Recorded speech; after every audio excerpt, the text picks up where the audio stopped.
మేడ్చల్ జిల్లా అస్మత్తిపేటలో ఎంపీ ఈటల రాజేందర్ మాట్లాడుతున్నారు. ఇప్పుడు అలా చూద్దాం. చెప్పి వీళ్ళు కట్టుకున్నారు.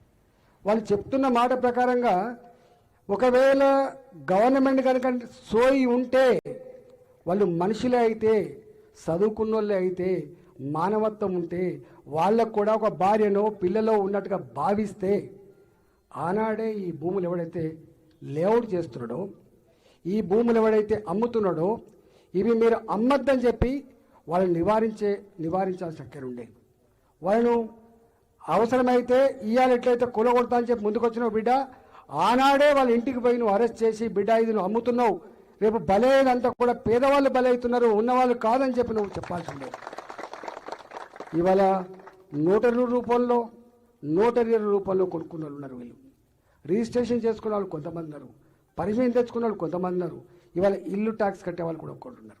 నేను ఇక్కడ మాట్లాడుతున్నది ఇవాళ ఇది ఒక అస్మత్పేట సర్వే నెంబర్ 1 మాత్రమే కాదు.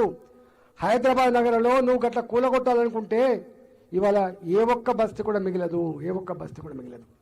మీకు బుద్ధి జ్ఞానం ఉండాలి కదా. ఇవాళ ఆనాటి ప్రభుత్వమే తెచ్చింది GO number 58, GO number 59 regulation కింద తెచ్చిండు. ఒకవేళ ఈ భూములన్నీ కూడా, ఈ ఇళ్ళన్నీ కూడా కాగితాలు లేకపోతే, రెగ్యులరైజ్ కాకపోతే, వాళ్ళకు హక్కులు లేకపోతే, వాళ్ళకు హక్కులు కల్పిస్తా అని చెప్పి నువ్వు ఏ చట్టాన్ని తీసుకొచ్చినావో, 120 గజాల లోపున్న పేదలకి రూపాయి ఖర్చు లేకుండా వాళ్ళకు కాగితాలు ఇస్తా అని చెప్పిందో ఆనాటి ప్రభుత్వం.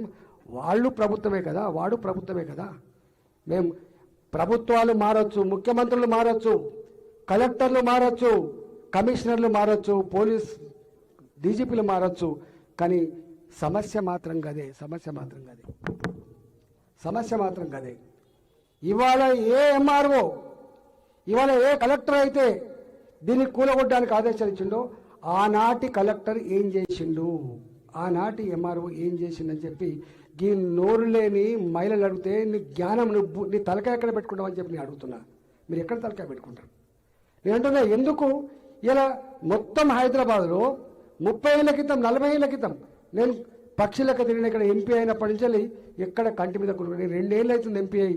నేను తిరిగిందల్లా హైడ్రా ఎక్కడెక్కడైతే పేదల ఇల్లు కూలుస్తుందో, పేదల ఇళ్ళ మీదకి డోజర్లు పంపుతుందో అక్కడక్కడ నేను తిరుగుతా ఉన్నా. నేను ఒకటే ఇవాళ డిమాండ్ చేస్తున్నా, మీరు పేదల ఇల్లు ముట్టుకుంటే, పేదల ఇల్లు కూల్చేస్తే నీ ప్రభుత్వాన్ని కూల్చేస్తామని చెప్పి ఇలా హెచ్చరిస్తున్నా. నీ ప్రభుత్వాన్ని కూల్చేస్తున్నా. నువ్వు అనుకుంటున్నావు ఎక్కడ పోతావు, నువ్వు తొండ పరుగు ఎనువద కదా, ఎక్కడ పోతావు బాబు నువ్వు మళ్ళీ వస్తావు కదా 2028లో. రారా నీ గుర్తు, రారా నీ నాయకుడు, రారా నీ పార్టీ, గప్పుడు తెలుస్తారు కదా.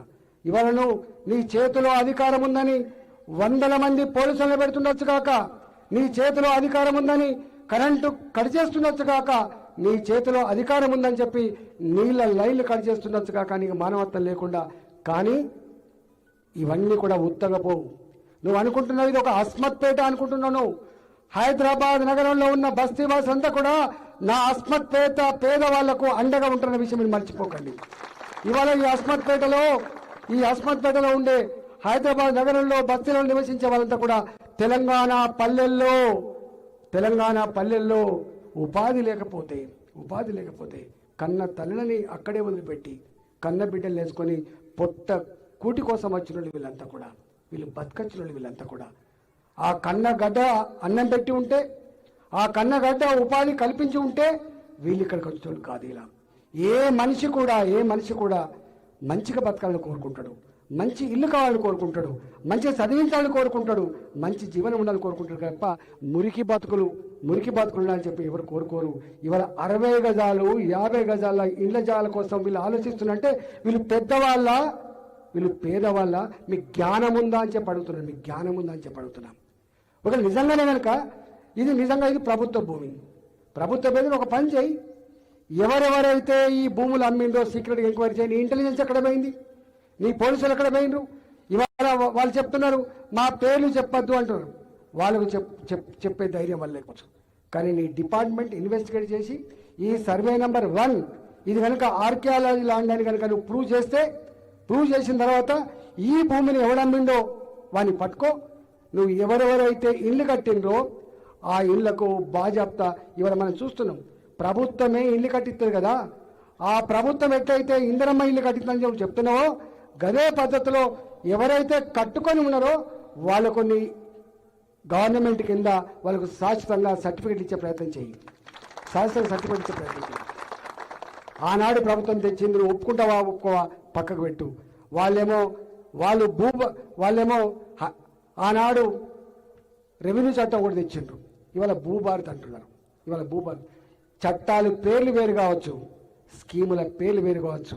ఆనాడు కేసీఆర్ ఇల్లు కావచ్చు, ఇవాళ ఇందిరమ్మ ఇల్లు కావచ్చు. ఎవరి పేరో మాకు అక్కర్లేదు, కానీ మాకు అక్కర్లేదు ఒకటే, మేము రక్తాన్ని చెమటగా మార్చి పైసా జమ చేసుకొని